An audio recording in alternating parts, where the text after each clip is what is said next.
everyone, I'm Parris, and we're here for the Burlington Parks and Recreation COVID-19 update. Actually, more specifically, we're at Simonds Park, and today we're going to get a bit of a tour of what's happening here with the kids in the summer camps as they're social distancing together and playing around in their groups. So Brendan, just talk a little about how the summer programs are going so far.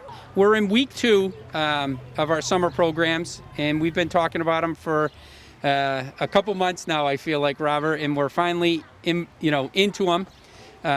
We're here today at Club Simonds, but we also have Park Place program going on, gymnastics, a preschool art, tennis lessons. So we have quite a bit of things going on, not as much as our typical summers, but things are really going pretty smoothly. The staff has adapted to the modifications in place this year, and the kids are really resilient.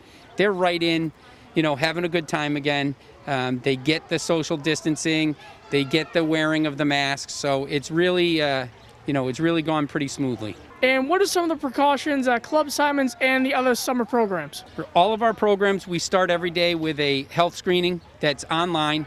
It's a Google form. Parents have the link to it. They fill it out and submit it, and our staff can see it live. Once it's been submitted, they can see, oh yeah, Joey and Susie, their health screening's filled out, they're good. They also check the kids and say, you're feeling okay, and they come into the programs. And that's at Club Simonds, that's at preschool art, that is at the parks, that is at gymnastics as well. All of our programs, we do the health screenings. So that's how we start the day. And then it just goes, they stay separate in their groups of 10. They rotate through activities. There's constant sanitization going on of equipment.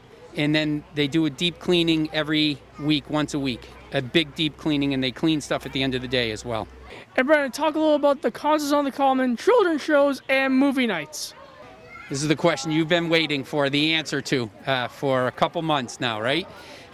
So we started our children's shows this past Monday, the 13th. We had Animal Adventures. They were great. We had our first concert last night. It did get rained out, and then tonight, Wednesday night, is our movie. You will notice on the Common there's some yellow lines sectioning off certain areas of the Common. Those are our performance and audience areas. There's very strict guidelines for the operation of outdoor concerts, which we're adhering to, worked with the Board of Health on. They've been great. You have to pre-register for the events on the Common this year, so the concerts, movies, children's shows, all you have to be pre-registered for. You can do that online on our website.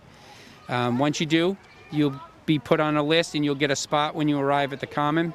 The 10-foot circles in the audience areas fit up to 10 family members.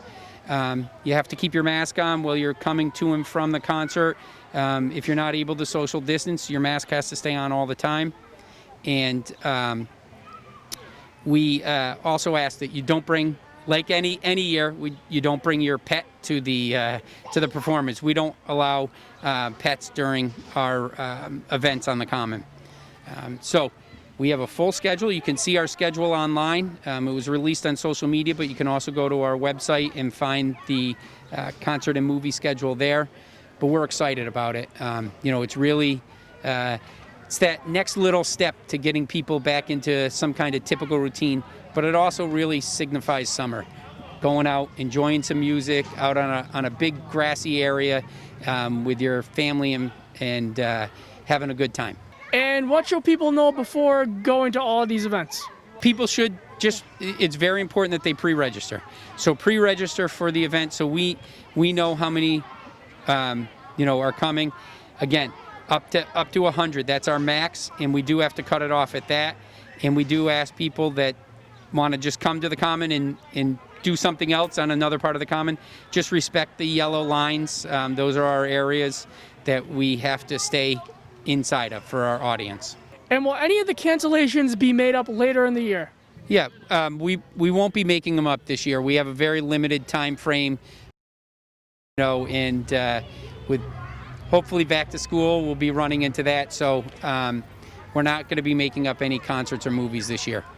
Another thing that usually you get a wading pool pass at the Parks and Recreation Department, but this year we're not doing any wading pool passes. You have to register online for a spot at the wading pool. And what that gets you is we have 6 designated spots distance out inside the wading pool, and you can have up to 4 family members. You register and you get a spot. It's an hour-long time slot, but the actual time in the wading pool is 45 minutes. Our staff checks you in, has a roster of who's coming, checks you in, and then you get a spot in there. You have your 45 minutes in the pool, and then the staff comes through and cleans everything, the gates, the benches that are permanent structures in there, and the handrails into the wading pool. They all get cleaned, and then at the end of the hour, the next group is allowed in, and it just keeps working that way. So you do have to pre-register, and you can register online. If you get there and there's a spot available and you didn't pre-register, you can register while you're standing there, and it will show up. When do you hope to see the next big celebration at the Burlington Parks and Recreation events? We did cancel Celebrate Burlington, but we do have some surprises for Celebrate Burlington coming up, so just keep an eye on social media for that. We're going to do a modified virtual, somewhat Celebrate Burlington. I don't want to say too much. But then we've started talking about fall activities and what we can do, and just in brief conversations with the Board of Health, large gatherings, we're not ready for those yet. The state isn't, but we're not either. So we've been talking about Truck Day and Trucktober, and we have Halloween Spooktacular, all those kind of things. Just not ready yet. I don't think the state is, so we're not ready. So I can't tell you what that next big event will be. Hopefully something fun like the tree lighting. And what do you hope to see as we go back to a new normal in phase 3? I want to see happy faces under the masks. You can tell when someone's smiling. Everyone's used to it now. Their eyes show it. And tired eyes. That means they've had a good fun day at one of our programs. They're sweaty. They're smiling under their mask. And obviously, any feedback we like, but positive feedback, is really great, especially for the staff who have put in a lot of work to make sure we can offer these programs safely and that they're still fun, but also, just the staff that works in them daily, they're out here every day in the heat, working hard.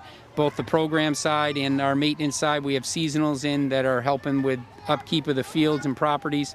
But they're out here every day. So I want people to, if they have a chance and they recognize someone is doing a good job or, working hard with their children, let them know, because that goes a long way. That keeps their energy up during the summer. So Brendan, thank you for inviting me out here. I got a lot of information from you, and seeing all the kids having fun, social distancing, wearing a mask. And Brendan, I want to thank you, and we're going to see you next week for the Burlington Parks and Recreation COVID-19 update.